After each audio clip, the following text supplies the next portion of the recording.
Située au nord-ouest de la Guadeloupe et près de Saint-Martin, Saint-Barthélemy est une petite île des Antilles françaises. L'île est recouverte de collines et les paysages y sont aussi beaux que variés. En se promenant le long des 32 km de côte, on est sûr de profiter de superbes points de vue. C'est vraiment magnifique par ici. Ça descend, ça monte, on se croirait sur un manège. Faire le tour de Saint-Barthélemy est une petite aventure, surtout si l'on quitte les routes en béton pour prendre une piste de terre. Oh oh, je crois que je suis enlisée. Dans ce genre de situation, la seule solution, descendre et pousser. Allez, courage Arthur! Et voilà! Arthur arrive finalement à la pointe de Colombier. Le point de vue vaut le détour, car on peut y admirer toute la côte nord-est de Saint-Barth et quelques-uns des îlots voisins. Un autre point de vue à ne pas manquer, c'est celui de la pointe Milou, même s'il est très exposé au vent. Ça souffle tellement fort, je vais m'envoler. La visite de l'île continue avec un petit tour pour admirer l'Anse des Cailles sur la côte nord et la baie de Saint-Jean. Oh, mais c'est un volcan! C'est Saint-Eustache, une île d'origine volcanique comme Saint-Barthélemy.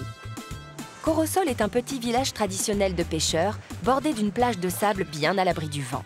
L'endroit idéal pour une petite trempette avant de reprendre la route. Ici, je crois qu'il n'y a pas de sable. On est à l'Anse des Lézards. Ici, pas de plage, mais de très belles vagues. J'ai pas envie de me baigner. Je préfère escalader les arbres, surtout celui-ci. En faisant le tour de l'île, on comprend pourquoi les touristes viennent parfois de loin pour passer quelques jours de vacances ici. Ça, ce sont des cocotiers. Donc, il doit y avoir des noix de coco. Eh oui, j'en vois une là-haut.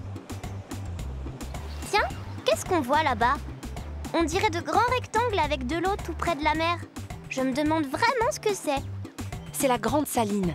Le commerce du sel était jadis une des principales ressources de l'île. Allons voir ça de plus près. Le sel a tué les arbres qui poussaient là.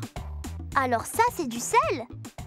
C'est tout blanc, ça ressemble un peu à de la neige, sauf que c'est pas si froid.